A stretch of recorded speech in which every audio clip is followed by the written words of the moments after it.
Hello card readers, April here on Tarot and Witchery, and this is my May retrospective. This is my life in tarot. If you are new here, then welcome. What I'm going to do is I'm going to talk about my life and the books I've been reading and just some of the spiritual lessons that I have encountered, the decks I used for the month of May, and I'm going to translate a lot of that into tarot. I tried to record this twice last week, right after May was done, and I was so full of emotion from May that it just did not work. So here I am, it's a week into May, and I think I'm ready to tell the story. How many of you out there feel like May was rapid fire and really brought you up close and personal with yourself in some profound and even unexpected ways? Because that was kind of my experience from the time. So unlike past months where I have sort of a theme of like, oh, it was the fives or the eights. Good thing that we're not playing poker, because this was not a neat and tidy hand.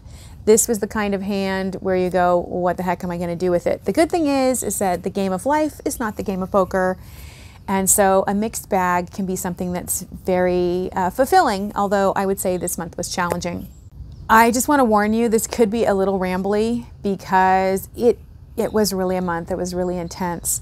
So let's just start with the big ones. Some of you may remember last month when I announced that I had been diagnosed with allergies, and I had said on my last video, I'm going to try to do some magic on this one. I'm going to try to get out there and like talk to the trees, the poplars, the maples, which seem to have set this off, and see if we can like make some kind of energetic truce here, because I'm flabbergasted that I would get allergies.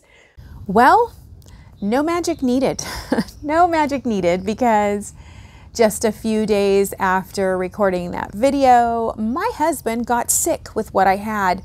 It was almost inconceivable to me that I would possibly have tree allergies, because the trees and I, we love each other. So, you know, I was not willing to accept that notion, and I'm so glad that I do not have allergies. But it's a big celebration for me, because I was not willing to be allergic to trees. I just wasn't. So this video is going to have a lot of farm pictures in it, because there's just so much just bursting into life here on the farm, and I of course want to share that with you during this time. Behind me in the background is what's called our midfield, and it's actually mowed right now. I know it doesn't look like it, but it's looking amazing. Right here is a hazelnut tree. It's kind of like this is such a mystical, magical tree. Like when I get out here, actually right over here is my hot tub. So I'm actually sitting in my hot tub pagoda, and it's so lovely to be out here just looking out on this, especially in the winter actually, or the late fall when most of the leaves have fallen from the trees and I can watch the moon rise right back here. April 3rd was my birthday, and that kicked off the year of the death card for me. And I must say the death card is a favorite card for me. I love the way it comes in and makes space for there to be something new, something that's alive, that's burgeoning with new life. I learned so much about the death card in May. It was the primary focus for life and living. There was so much wisdom and beautiful knowledge and spaciousness created by this death card. So back in April 19th, my father-in-law passed away, and I know that I had shared with you that he had gotten cancer. It was really a blessing that he went very quickly. I'm happy for him not to be here suffering. So in May, we had the funeral, but there was so much more to it than that. So I thought this was the 10th anniversary of my mother's death, but it's actually the 9th anniversary of my mother's death. And so that we were driving back from the funeral the day that my mother had passed. And so the whole month I had shared with you back, I think in February, that I was really feeling, or March, that I was really feeling triggered by all of this, by my father-in-law being sick, especially with cancer. I've had so many friends die of cancer. How many of you have had a friend or family member die of cancer? I had a 5-year stint where a friend died every year of cancer. So I'm very triggered by this. Hey, what do you have?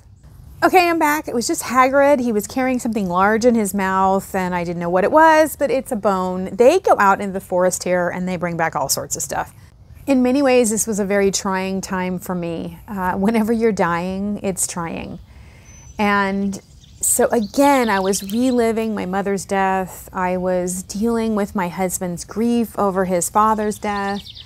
My father-in-law and I were not super close, but we did have a really special connection. And so dealing with the severance of that connection and just feeling in my life how much there's an ending. I'm at a place where certain things are ending.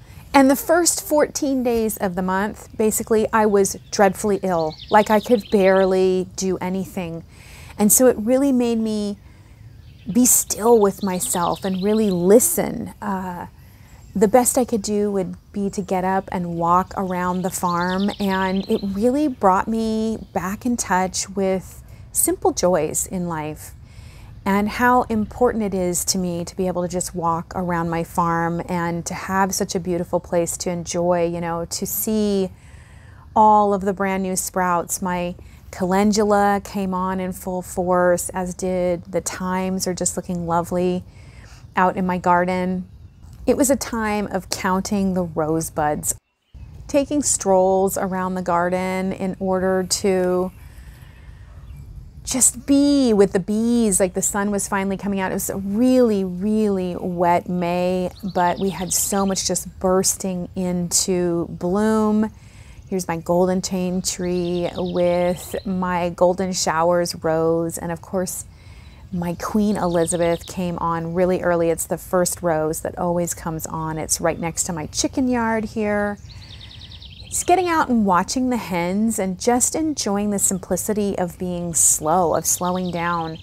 And I needed that because it was a very Queen of Pentacles sort of month, where I needed to embody that grounded spirit. I needed to be there for my family as they were grieving. And I needed to be that type of person that was available for comfort, was steady. And it reminded me, like, I just so admire the Queen of Pentacles. She's probably one of the court cards that I envy the most and wish there was more of in me. And it brought me in touch with how much of Queen of Pentacles there is within me. You know, I went down for the funeral and, you know, I was there with my beautiful granddaughter. Here she is. Isn't she perfect? Yes, she's perfect. Hey, watermelon? Watermelon!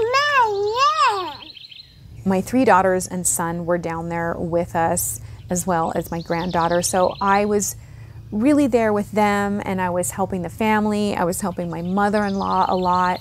And it was so interesting. At one point, I'm just going to share this with you. So vulnerable of me to share this with you. But at one point, I really had what I call stinking thinking come in, where I was just really busy cooking and cleaning and doing all this stuff. And I kind of had this moment where I was like, why is nobody helping me? Why is nobody helping Grandma?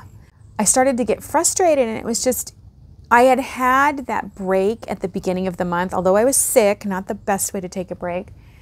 And my higher self just came online and said, you know, this is what you love to do. This is who you like to be. You know, the truth is, you guys, that if I'm at a party, I'm going to get in the kitchen and I'm going to help, or I'm going to help clean up. I like being a hostess because the truth is, as an empath, I just got to share this with you. I do not like small talk. And so being at parties where there's tons of small talk, it just drives me crazy. I can do that for about 2.5 seconds before I want to peel back the mask on someone and find out what's really going on in there. And probably most of you watching this are very psychic because you work with cards and you deal with your intuition all the time. So I'm constantly picking up on undercurrents with people around me.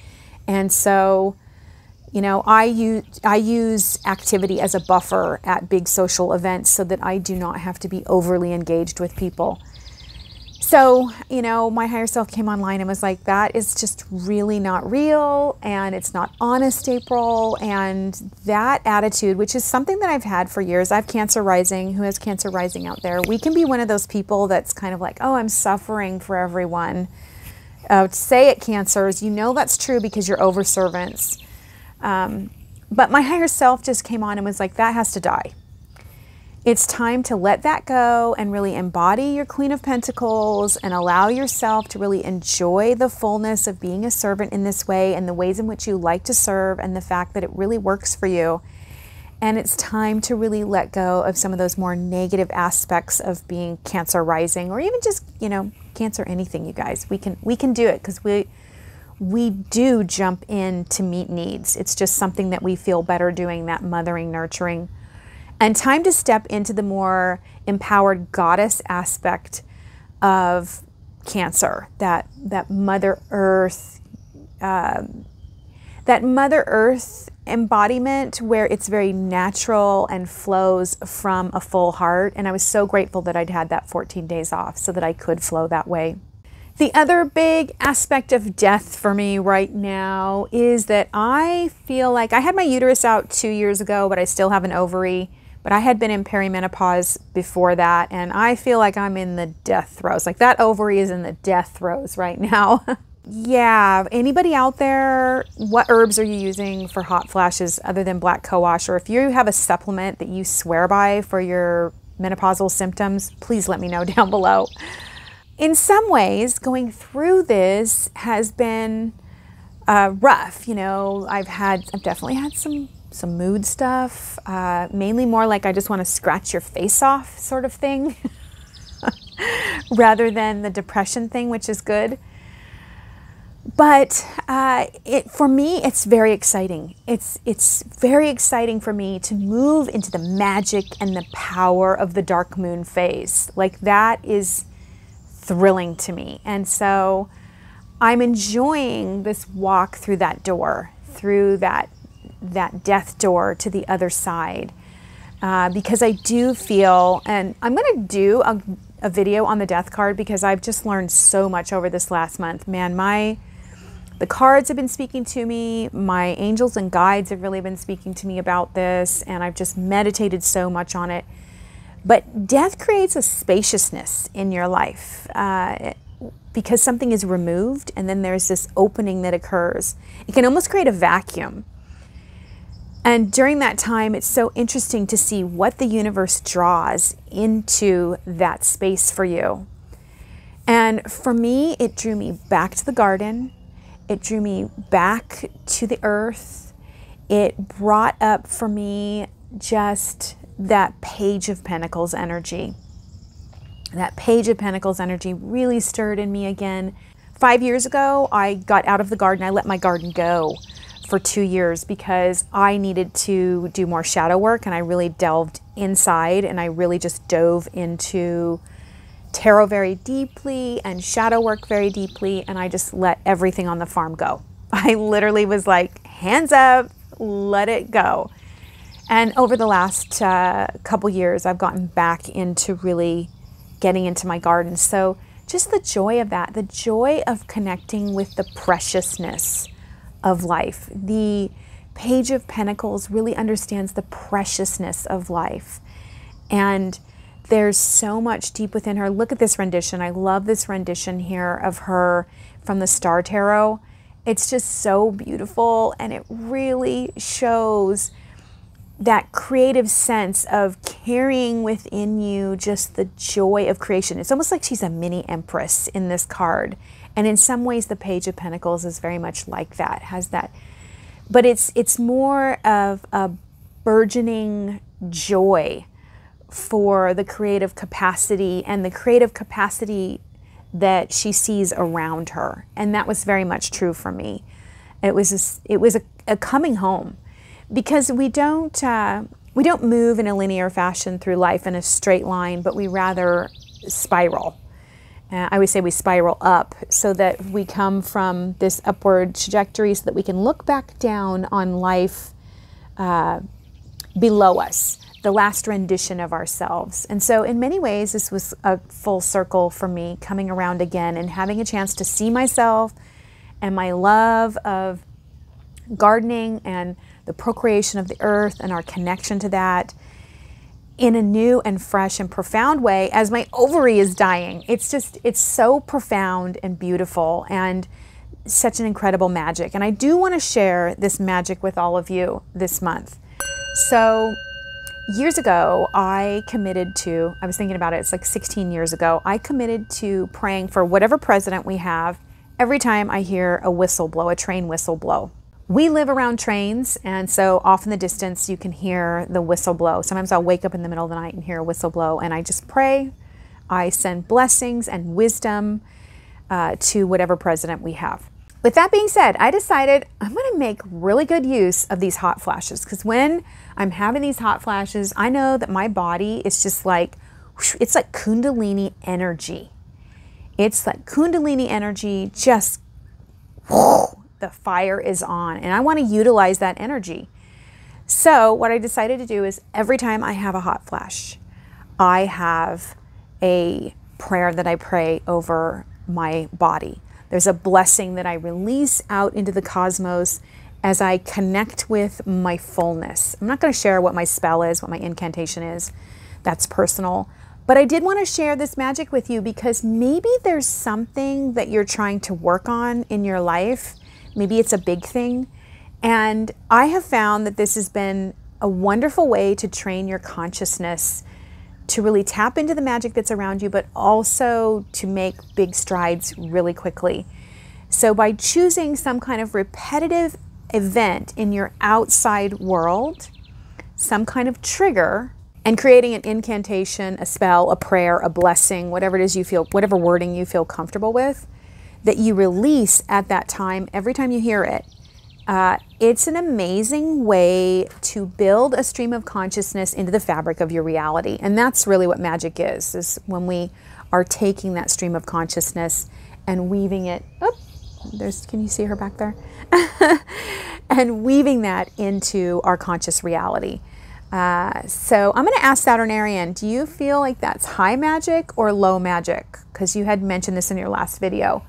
So maybe high magic with a touch of low magic. Yeah, I mean, I guess you could add herbs into it. You could wear something on your body. You could create a sachet that you smell or something every time that happens. So there's a bunch of different ways that you could take this magic into your life, but I feel like it's such a profound way to grab hold of something in nature and allow the universe to bring it into your consciousness every time you're ready to do that, to receive it. So I have been using that magic, and I feel like it has really been profound for me to train my consciousness in a way to really align with this future manifestation of myself, this beautiful manifestation of the dark moon woman, the menopausal woman. It's very, very exciting for me. In other big news, one of my daughters turned 28. Here she is. She's amazing. She's an acrobat, and she's in school full time. I'm so proud of her. And Tycho, that was Tycho, my dog, and apparently there's a deer or maybe a hiker, or it could be a hawk in the woods. In other news, I did choose to dye my hair. Although I'm happy to go into that dark moon phase, I decided I was just not ready to go gray. So hope there's no shade for that, and I am still looking for a really good natural dye. If anybody knows of one, please let me know down below. I'm going to throw this in here real quick. You know that I am a tree advocate, and this month I listened to an amazing podcast on Radiolab, and I will have a link for it down below. It is about what is going on in the canopy of the trees and the soil life and the actual life that is happening up in the canopy of the trees. It was so inspirational for me. It was such a beautiful reminder of how complex we are, how interconnected we are, and how important trees are. So I also have a link down below. One is a link to an organization in Europe and Africa they work in, and they plant trees. So I'm asking you, I'm going to ask you every month, my God, plant a tree. Plant a tree in your yard, plant a tree in your neighbor's yard. If you can't plant a tree somewhere in your city or where you live, then go to one of these organizations. I have the one down below for Europe, and then I have this organization in America here where they plant trees, and they're very focused on planting trees in cities, which I think is very important. We need to not waste any time. We need to be planting as many trees as we can in order to create a viable ecosystem that holds the water in here and filters the air, but also creates new habitat so that we keep climate where it needs to be and we have the resources that we want to have, not just for ourselves, but for our children, our grandchildren, our great-grandchildren, for the generations to come. Please check out those links down below and consider planting a tree. Just for a moment, give a shout out to the book 36 Secrets that I'm reading right now. And it is about the 36 decans in the zodiac and how they align with the tarot cards. It is a fascinating book. It's an incredible body of knowledge. It's very challenging. It's very challenging because a lot of times she will take a card and talk about that card from that decan, and then she will sandwich it between two very disparate energies and try to make sense of that. And that comes from looking at those decans. So it's very complex. I just want to say really quick, Sylvaine from Sylvaine's Deadly Sins has been kind enough to say that he will discuss this book with me. We're both reading it, and it's, like I said, it's quite profound, and it's a lot. It's a lot, but you could pick it up right now and just read. It's about 4 pages every 10 days that you read because you're in that decan. So, you know, check it out. It's really, if you're into upping your tarot game and you're into really looking at the cards from an astrological perspective and seeing these correlations and kind of looking at these profound ways that the cards communicate with each other, you're going to like this book. And now let's head inside and look at the decks that I worked with this month. I worked with 6 decks this month, if you can believe it. So I have 2 before you buys, 1 that will have been released just before this video, so check that out. That's on these 2 botanical oracles here. And there's a link to that down below in the description box. And then I had 2 other oracle decks that I worked with as well, and they are mini decks. They are new mini decks that are released, and that one will be out. I'm not quite done working with those. That one will be out in maybe like 2 weeks, a week, 2 weeks, something like that. Just want to head inside for a little bit and tell you about the decks that I used this month because, you know, I made that video, use those decks, and I wanted to kind of share with you a little bit about, you know, what's been going on with me as far as trying to create a set of decks that I use for the month and sticking to it. And I actually did pretty darn well. I started off the month with the Seasons of the Witch Oracle, Beltane Oracle, because I had used that last month and I just really, really like this. If you don't have this, there's plenty of flip throughs out there. I can tell you I've worked with it a bunch and it has been spot on. And so I started off the month and I did their Beltane spread and that was just beautiful. And then I moved into my decks of the month, which are the Dreams of Gaia, the Celtic Spirit Oracle, and the Earth Wisdom Oracle. And my intention was to do a before you buy on these, but I will get into that in a minute here. This month I've used the Dreams of Gaia Tarot, and last month I had used Witch's Wisdom. Both of these, the Dreams of Gaia and the Witch's Wisdom, are tarots that use a different system. And I did that because I was really wanting to kind of research how I felt about the idea of, can tarot evolve? Can it be something else? What makes a tarot? And so again, I used this different system this month. And I paired it with the Celtic Spirit Oracle. These are lovely backs. With the Celtic Spirit Oracle and with the Earth Wisdom. I actually edged this in a couple different colors of green and I love it. And with the Earth Wisdom Oracle. Okay, so what happened was I did my initial first reading with this and I thought to myself, I really do not like this. I don't like the way it's pairing. I don't like the way it looks. You know, like right here, it feels like it goes, but it didn't. It just did not. And so I tried really hard to continue to use it. And then at that point, I was just like, nah, you're gone. I don't want to work with you. I'm not forcing myself. The messages were not congruent. It didn't work. But as you can see, this is such a lovely pairing. The art style is very similar. And oh gosh, I mean, even looking at this, like the light coming out and just this sort of rays of light here in the horns of his head, and it's dark here and it's darker here. Just, it really seemed to go together so nicely. And I found that the messages were really congruent. And so I would recommend using this as a pairing, the Earth Wisdom Oracle and the Dreams of Gaia Oracle. Dreams of Gaia Tarot, excuse me. Again, I found working with the Dreams of Gaia Tarot, much like Witch's Wisdom, super intense.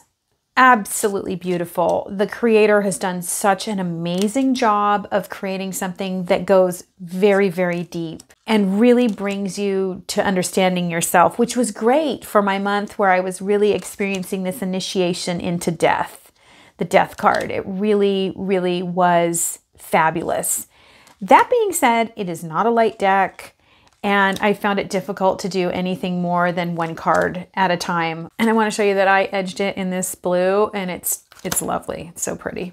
And as I had told you last month, I had found that it was just too much to deal with having a foreign system as my primary reader and to not have a good old Rider-Waite-Smith, something that I could draw on, because honestly, it's a lot to have a deck that you're so unfamiliar with, and the fact that I'm doing so many before you buy comparisons at the same time, which are foreign decks to me as well, I need to have a deck that I can grab and know that I can read.